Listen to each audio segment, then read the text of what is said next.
हमारा एक्चुअली में इसका जो हमने फर्स्ट जो लेक्चर अपना ये डिसाइड किया है, प्लीज सभी अपना माइक ऑफ कर लीजिए, तो क्या है क्लियर सभी को ऑडिबल रहेगा जो मैं बोल रहा हूँ और समझना भी आसान रहेगा।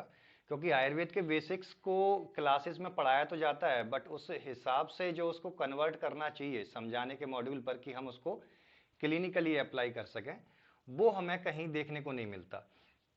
तो कोई भी पेशेंट आपके पास जब आता है, तो पेशेंट मतलब रोगी है, उसके पास रोग हैं, उसको बीमारियां हैं। और वो बीमारियां क्यों हैं? वो बीमारियां इसलिए हैं ताकि आपको उन बीमारियों का सॉल्यूशन करना है, और उसने कुछ पास्ट में ऐसा किया है जिसकी वजह से उसे आज ये समस्याओं को भुगतना पड़ रहा है। तो आयुर्वेद का एक्चुअली में काम क्या होता है, मैं एक सिंपली आपको बताना चाहूं। आयुर्वेद का जो बेसिक काम है, और हम आयुर्वेद डॉक्टरों का जो बेसिक काम है, वो होता है पेशेंट को उसकी बॉडी से परिचित कराना, एक सिंपल सी लैंग्वेज में, कि पेशेंट की बॉडी किस चीज के प्रति कैसे रिएक्ट करती है, किस चीज के प्रति कैसे रिएक्ट नहीं करती है। ये सारी चीजों को जब हम पेशेंट की बॉडी के हिसाब से डिसाइड करते हैं, जिसमें हम प्रकृति परीक्षण देखते हैं, पेशेंट का डाइटिंग हैबिट देखते हैं, पेशेंट की लाइफ स्टाइल देखते हैं, यानी डिटेल डायग्नोसिस, जो हमारे यहाँ पंच निदान बोले गए हैं, एक्चुअली पंच निदान, निदान, पूर्व रूप, रूप, उपशय और संप्राप्ति, ये 5 प्रकार के जो स्टेप बताए गए हैं, इन स्टेप्स को जब हम परीक्षण करते हैं तब हमें समझ में आता है कि पेशेंट ने पास्ट में ऐसा किया है। ये बोर्ड आपको सभी को शो हो रहा है, दिख रहा है, क्लियर है? ठीक है, अगर क्लियर हो तो यस लिख दीजिएगा, अगर क्लियर नहीं है तो नो लिख दीजिए, तो मैं उसको फिर करेक्ट कर लूंगा। तो जब पेशेंट आता है तो आपके पास रोग लेकर के आता है, तो पहले हमें इसमें बेसिक में ये समझना है कि भाई उसको ये रोग होने के पीछे रीजन क्या होते हैं, रीजन क्या होते हैं। एक एक लेक्चर जो आज से हमारा होगा, वो आप आज लेक्चर लिया तो कल पेशेंट के अंदर उसको आप देख सकते हैं, आप उसके अंदर पहचान सकते हैं, टोटली प्रैक्टिकल होगा। ऐसा नहीं कि आपको वेट करना पड़ेगा कि पूरा 8 महीने का ये जो है जो मॉड्यूल खत्म होगा तब जाकर के हम पेशेंट पे अप्लाई करेंगे, नहीं। इस पूरे कोर्स को, आयुर्वेद दृष्टि को डिजाइन ही इस तरीके से किया गया है कि आज आप लेंगे एक क्लास और अगले दिन आप उसको अप्लाई करेंगे। दूसरा कि आपको मंडे को नाइट में पूरे वीक का शेड्यूल मिलेगा, पूरा वीक का शेड्यूल एक पीडीएफ मिलेगी, उसमें आपको अपनी मार्केटिंग पर कैसे फोकस करना है, कि आप पेशेंट को कैसे एक्वायर करेंगे, ऑनलाइन पेशेंट को कैसे करेंगे, ऑनलाइन कंसल्टेशन में आप कैसे आगे बढ़ेंगे, इस सब का एक वर्कफ्लो चार्ट होगा। पेशेंट को जो हमने क्लासेस में देखा उस वर्कशीट में सारी चीजें बताई होंगी कि कैसे आपको पेशेंट के अंदर वो चीजें फाइंड आउट करनी है ना। तो पेशेंट जब आपके पास आता है तो सबसे पहले मेजर चीजें होती हैं, किसी भी व्यक्ति को बीमार होने के लिए क्या चाहिए, बीमार होने के लिए क्या चाहिए। तो यहां पर 2 चीजें हैं जो कि मैं बताने की कोशिश कर रहा हूं। पहला होता है पेशेंट की डाइट, यानी आहार, उसका फूड। क्या हम कभी ये क्वेश्चन करते हैं अपने पेशेंट से कि उसने जो भोजन लिया है वो भोजन करने का टाइम क्या है, भोजन उसने कब किया, कैसे किया, कितने बजे किया, ये सारी चीजें हम कभी पूछते हैं अपने में? आप बता सकते हैं डॉक्टर कोई भी कि क्या हम पूछते हैं उससे कि क्या उसने भोजन में क्या खाता है? वो कुछ क्वेश्चंस होते हैं हमारे सिंपली, जिसको मैं कहना चाहूंगा कि व्हाट टू ईट, क्या वो खाता है। आपने सभी ने पढ़ा हुआ है आयुर्वेद में, और मैं समझता हूं कि आप समझना चाह रहे होंगे, इससे समझ में आ रहे होंगे कि ये हमारे यहां पर इसको चिंता बोला गया है,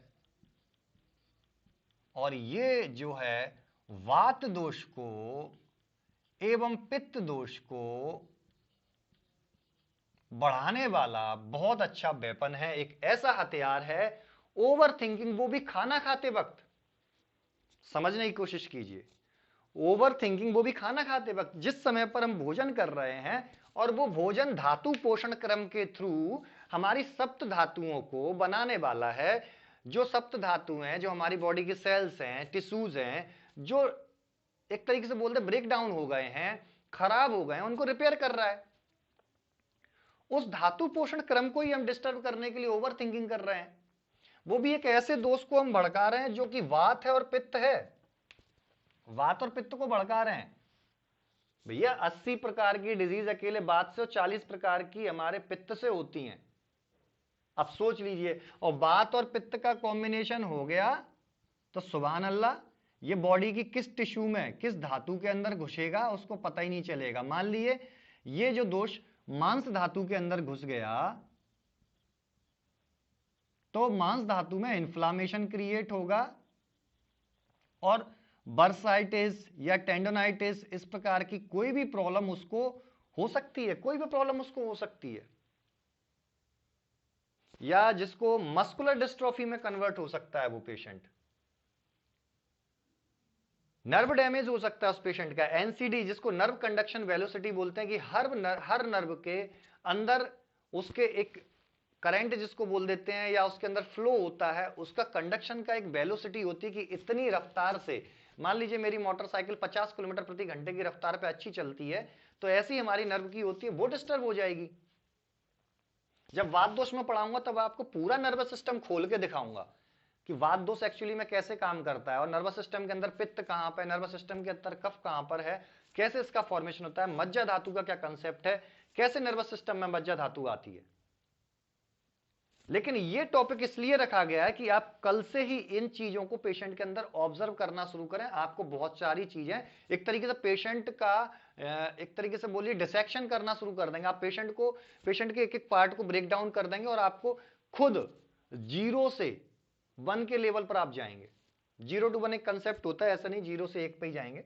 0 to 1 का मतलब आप सभी ने पढ़ा होगा, पीटर थिल की बुक आई थी कि हर चीज में अगर आपको तरक्की करना है तो पहले खुद को शून्य मान लीजिए, और शून्य मानने के बाद उसको 1 की तरफ ले जाइए, एक नॉलेज आप लेकर के चल रहे हैं। और इस आयर दृष्टि का कंसेप्ट ये है कि जो 0 जानता है वो 0 से हीरो बनेगा। यहां मैं वो चीजें आपके साथ डिस्कस नहीं करूंगा जिसके ऊपर मुझे खुद कॉन्फिडेंस नहीं है और मैंने ट्राई नहीं किया, क्योंकि मैं आपको प्रैक्टिकल चीज देना चाहता हूं। मैं नहीं चाहता कि आप यहां से थ्योरेटिकल लेके जाएं। थ्योरी बहुत लंबी है, आप पढ़ सकते हैं, थ्योरी से अगर समझ में आ रहा होता तो शायद हम दे वांट टू लर्न। जबकि उनके एलोपैथिक हॉस्पिटल्स के अंदर इतनी ओपीडी होती है कि वो इंटर्नशिप में बहुत सारी चीजें देख चुके होते हैं, फिर भी उनके अंदर एक भूख होती है कि हमें और बेटर करना है। बट हमारे आयुर्वेद सिस्टम के अंदर ये गायब हमें लग रहा है कि कोई सिखाना चाहता है तो सीखने की इच्छा नहीं है, कोई फ्री ऑफ कॉस्ट भी सिखाना चाहता है तो नहीं है। एक होता है निद्रा नाश, एक होता है निद्रा अल्पता। तीनों दोषों के अकॉर्डिंग हम समझेंगे। एक होता है अति निद्रा, अति निद्रा। अब एक कंसेप्ट देख लेते हैं। हमारे यहां पर आचार्य भागवत जी ने बोला है कि भैया जागना कब चाहिए, जागना कब चाहिए, सुबह उठना कब चाहिए। तो हमारे यहां बोला गया ब्रह्म मुहूर्त में उठना है, ब्रह्म मुहूर्ते उत्तिष्ठित। लेकिन उसकी सेकंड जो लाइन है वो लाइन एग्जैक्ट मुझे याद नहीं, क्योंकि मैं श्लोक मुझे ज्यादा याद नहीं होते थे, तो मैं उसको समझने पर फोकस करता था अपने फर्स्ट ईयर से ही। सेकंड लाइन में जो लिखा है कि आपको सुबह जागना है, जाग के देखना है क्या मेरी बॉडी के अंदर एनर्जी है, मैं फ्रेश महसूस कर रहा हूं, या फिर मुझे अभी भी सोने की आवश्यकता है, क्या मेरे पेट में गैस तो नहीं बन रही है, पेट फूला तो नहीं लग रहा है। कुछ क्वेश्चंस, ये 3 क्वेश्चंस आप सुनिए। पहला जो मैंने बताया कि मैं क्या एनर्जेटिक महसूस कर रहा हूं, कि मुझे अब सोने की आवश्यकता नहीं है, बिल्कुल अपने आप मेरी नींद खुली है। या यूं कहें विदाउट अलार्म, जो मोबाइल के अंदर इसके अंदर जो होता है हमारे मोबाइल्स के अंदर, वो अलार्म सेट करने के बाद मेरी नींद खुली है, या फिर मैं ऑटोमेटिकली मेरी नींद अपने आप खुल गई। दूसरा जो है कि मेरे पेट की स्थिति क्या है, कि मेरे पेट में गैस बनती है, मेरे पेट में कैसा क्या होता है, और मैं फ्रेश होने, मैं जागते ही कुछ मिनट के अंदर फ्रेश होने के लिए जा रहा हूं या नहीं जा रहा। 95% लोगों की ये प्रॉब्लम, वो उठते ही फ्रेश होने नहीं जा रहे हैं। तो समझ लीजिए आने वाले फ्यूचर में मेटाबॉलिक डिसऑर्डर कितने बढ़ने वाले हैं, हार्मोनल इंबैलेंस की कितनी प्रॉब्लम आने वाली है, और आ भी चुकी है, आप देख रहे हैं। क्योंकि काफी समय पहले जब मैं पीएमटी की प्रिपरेशन कर रहा था उस समय डायबिटीज में इंडिया नंबर 1 नहीं था, लंदन या ब्रिटेन के लोगों का नाम आता था, हाइपरटेंशन में आउट ऑफ इंडिया के लोगों का नाम आता था। बट 2020 में जब मैं एक बहुत अच्छी संस्थान के अंदर मैं वर्क कर रहा था, नाम नहीं लेना चाहूंगा क्योंकि ये वीडियो अपलोड होगा आप सभी के लिए, और शायद ये कहीं से लीक भी हो गया तो शायद वो कंपनियां या वो लोग नाम देंगे, हालांकि बहुत अच्छा काम कर रहा है, उनकी बुराई नहीं कर रहा हूं मैं। तो उनकी जब ट्रेनिंग्स मैंने अटेंड की थी तो उन ट्रेनिंग्स के अंदर जब मैं डेटा मैंने देखा उसका कि हाइपरटेंशन और डायबिटीज में India is the number 1 country, तो जब मैं बता रहा था कि वहां पर डायबिटीज और जो ब्लड प्रेशर है उसके पेशेंट्स बहुत ज्यादा हमें देखने को मिले, और वो संस्था डायबिटीज एंड कार्डियक प्रॉब्लम्स और ओबेसिटी के ऊपर बहुत अच्छा वर्क कर रही है, और वहां से बहुत सारा एक्सपीरियंस मुझे मिला, बहुत सारा लर्निंग एक्सपीरियंस मिला जो आज भी मेरे काम आता है। तो आपको समझना है कि देखिए हमारी संहिताओं में बोला गया है, बैक टू टॉपिक आते हैं, संहिताओं में बोला गया है कि निद्रानाश मीन्स वात दोष, निद्रानाश मीन्स वात दोष। आपको नींद लाने के लिए क्या जरूरी है, आपको सबको मालूम है, नींद लाने के लिए आपको गुरु होना चाहिए, गौरवता आनी चाहिए बॉडी में, लघुता नहीं आनी चाहिए, आपको स्निग्धता आनी चाहिए, आपको या यूं कहूं कि कफ दोष की थोड़ी वृद्धि होनी चाहिए, ऐसा इसका कंसेप्ट है। और यहीं पर आता है निद्रा अल्पता। निद्रा अल्पता मीन्स नींद टूट टूट के आना, यानी पित्त दोष। राइट डाउन कर सकते हैं इन चीजों को। अति निद्रा कि भैया यार अभी भी यार सो जाने दो, मेरे को नींद बहुत आ रही है, मैं नहीं जागना चाहता, मेरे को अभी और सो जाने दो, दोपहर में भी सोऊंगा, सुबह भी सोऊंगा, रात को भी सोऊंगा, सोता ही रहूंगा। तो इस प्रकार के केसेस में कफ दोष, इट्स अ कफ दोष, कफ दोष का ये सिस्टम है। निद्रानाश दैट इज इंसोम्निया, बहुत पेशेंट हैं, और निद्रानाश चूंकि वात दोष है, क्या सिद्धांत है कि निद्रानाश वात दोष में शिरोधारा ही की जाती है। आप समझ चुके होंगे शिरोधारा क्यों करना आवश्यक है। शिरोधारा इसलिए करना आवश्यक है कि ये आपके ड्राइनेस को, बॉडी के आपके हेड के लुब्रिकेशन को करती है। के लिए पानी भी अधिक पीते हैं, इस बारे में थोड़ा हाँ, सुबह उठने के लिए जो बोलते हैं ना, सुबह उठते ही आप पानी पी लीजिए, बिल्कुल गलत कंसेप्ट है। सुबह उठते ही आपको तुरंत पानी नहीं पीना है। सुबह उठते ही जब आप बॉडी आपकी उठती है, सुबह उठते ही आपके, सही है, डॉक्टर साहब ने पूछा, आप ऐसे बीच में क्वेश्चंस भी कर सकते हैं, जवाब भी देते जाऊंगा जो डाउट होंगे उनके। सुबह जब आप, हाँ एक सेकंड डॉक्टर गोयल जी, मैं अभी 1 मिनट आता हूँ, थोड़ा इसको क्लियर कर दें, आप क्वेश्चन राइट डाउन अभी कर दीजिएगा। तो जब आप सुबह उठते हैं, सुबह उठते ही बोलते हैं कि भाई पानी पी लो, एक जग या एक वो पानी पी लीजिए, बिल्कुल गलत सिस्टम है। सुबह जब आप उठते हैं तो आपके बॉडी के ऑर्गन्स भी धीमे धीमे उठ रहे होते हैं। अपने प्राचीन साहित्य में कलारी पट्टू करके विद्या थी, जिससे कि मार्शल आर्ट, कुंग फू वगैरह, जितने भी कराटे वगैरह, ये सारे सिस्टम्स उससे डेवलप हुए हैं। वो एक हमारे आयुर्वेद का ही हिस्सा थी, हमारे वैदिक साइंस का हिस्सा थी। तो उसमें बॉडी को उठाने के लिए टैपिंग सिस्टम करवाया जाता था, ऐसे हार्ट को उठाना है, किडनीज को उठाना है, थायराइड को उठाना है। मैं अपनी प्रैक्टिस में हाइपोथायराइडिज्म में ये करवाता हूँ पेशेंट्स को, है ना। तो आपकी बॉडी जब उठती है तो उस समय आपकी अग्नि मंद होती है, क्योंकि उस समय बॉडी रेस्टिंग मोड में होती है, हीलिंग प्रोसेस में चली जाती है। आपने उठ के पानी पी लिया, अग्निमांद पहले से ही थी, अब और हो गई। तो ऐसे पेशेंट में क्या देखने को मिलेगा, ऐसे पेशेंट में आपको एब्डोमिनल डलनेस, एब्डोमिनल फुलनेस, आपको आदमान, आटोप, अफरा, 3 आयुर्वेदिक वर्ड हैं, इनमें से कुछ ना कुछ देखने को मिलेगा। चौथा, यदि वो कंटिन्यूसली काफी समय से करता आ रहा है, तो भाई साहब पहले तो आप ये समझ लीजिए कि वो पानी पी क्यों रहा है। वो पानी इसलिए पी रहा है कि एक पाइप है, आते नहीं है हमारी इंटेस्टाइन नहीं, एक पाइप है, उसमें प्रेशर डालूंगा और बाहर पूरा मल निकल जाएगा, ऐसी उसकी थिंकिंग है। थिंकिंग भी सही है, निकलता भी है, बट अग्निमांद होने की वजह से फिर से दोबारा बॉडी के अंदर कफ बनना शुरू हो जाता है। उसको आईबीएस की प्रॉब्लम में वो कन्वर्ट हो सकता है, वो कन्वर्ट हो सकता है डिसेंट्री की प्रॉब्लम में, जिसको प्रवाहिका के नाम से जानते हैं। और अग्निमांद के बारे में सबसे ज्यादा सिर्फ 2 चैप्टरों के अंदर बताया गया है, ग्रहणी, और दूसरा हमारे यहां पर बताया गया है गुल्ब के अंदर, जहां पर अग्नि और वात के बारे में बहुत चर्चा की गई। तो आपको उसको मना करना है। अब पानी पीना कब है, पानी पीना कब है, जब आप उठ के जग जाएं, जगने के बाद 10 से 15 मिनट आप थोड़ा टहलें, टहलना नहीं है तो आप ब्रश ब्रश जो भी करना है वो आप कर लीजिए, जब आपकी बॉडी जागृत अवस्था में आ जाएगी, यदि आपको ये वाली कंडीशन है, अति निद्रा, बॉडी दुख रही है ये, तो भैया नहीं पीना है आपको। क्या पीना है वो जल में बता देता हूं, गुनगुना पानी आप पिएंगे, है ना। या तो लवण की मात्रा में, हाइपरटेंशन का पेशेंट है तो नहीं, शुंठी जल आप पी सकते हैं।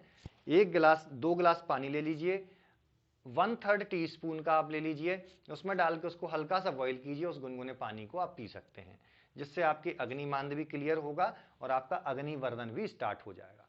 दूसरा, आप ताम्र जल का प्रयोग कर सकते हैं। ताम्र जल का प्रयोग कराने का सिस्टम क्या है, 10 दिन पिलवाना है, 5 दिन का ब्रेक लेना है, 10 दिन पिलवाना है, 5 दिन का ब्रेक लेना है। इसके पीछे क्या कंसेप्ट है, कॉपर आयन जो होता है हमारे लिवर के लिए बेस्ट बताया गया है, और वो लिवर पे जब आकर के स्टोर्ड होता है तो उस समय वो क्रिएट कर सकता है विल्सन डिजीज है, लिवर की मेटाबॉलिज्म को बहुत ज्यादा एक्टिवेट कर सकता है, बहुत ज्यादा लिवर को हाइपर एक्टिवेशन में ले जा सकता है। तो लिवर को ठीक भी करने का काम कॉपर का है, लिवर को बीमार भी करने का काम कॉपर का है।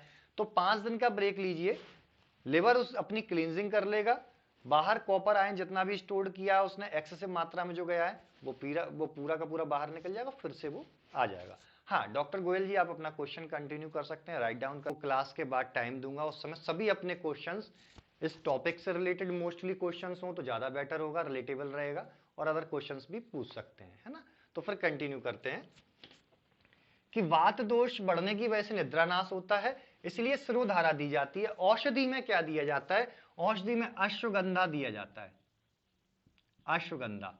अब आप कहेंगे अश्वगंधा, तो भैया आयुर्वेद में इसका मधुर स्निग्ध गुण बोला गया है, उष्ण बोला गया है, अश्वगंधा गुण की वजह से उसको निद्रा आएगी। और दूसरा पॉइंट, यदि आप इसको वेरीफाई करना चाहें मॉडर्न साइंस से, तो आप एनसीवीआई की रिसर्च साइट पर जाकर के डालें ashwagandha as a treatment of insomnia, तो आपको वो रिसर्च पेपर मिल जाएगा कि आयुर्वेद के ऊपर क्या स्टडी हुई है। डॉक्टर ह्यूबरमैन लैब, मैं नाम लिखता हूं, उस यूट्यूब चैनल को जाकर के जरूर देखिएगा, डॉक्टर HUBER ह्यूबरमैन लैब। ये साइंटिस्ट है, न्यूरो साइंटिस्ट है, शायद ऑक्सफोर्ड यूनिवर्सिटी में है या कैम्ब्रिज में, इसमें किसी में भी, मुझे एग्जैक्ट ध्यान नहीं आ रहा है। तो आप इनके यूट्यूब चैनल पर जाइएगा, इन्होंने अपनी पूरी रिसर्च को अश्वगंधा के ऊपर किया हुआ है, और अश्वगंधा के ऊपर उन्होंने करके बताया कि इसके कितने बेनिफिट हैं। हम आयुर्वेद डॉक्टर होकर, मैं उनके उस यूट्यूब वीडियो को सर्च कर रहा था, तो एक्चुअल में जब मैं उसको देखा तो मैं आश्चर्यचकित रह गया कि यार, मतलब हम आयुर्वेदिक वैद्य होकर के, हम डॉक्टर होकर के, हम अश्वगंधा को एक मामूली सी औषधि समझते हैं, बोलते सेक्सुअल डिसऑर्डर में काम करती है, जबकि एक एक औषधि, जब हम एकल औषध चिकित्सा को हम करेंगे, उसको क्वांटिफाई करने की कोशिश करेंगे कि सिंगल हर्ब, अकेले अश्वगंधा से मैं कम 15 से 20 प्रकार के डिजीज ट्रीट कर सकता हूं, इतना आज मैं सीख चुका इतने समय में। तो सोचिए हमारे सीनियर वैद्य जो लगभग 40-50 साल से कंप्लीटली क्लासिकल आयुर्वेदा पे वर्क कर रहे हैं, तो वो कितना, केवल एक सिंगल आप देख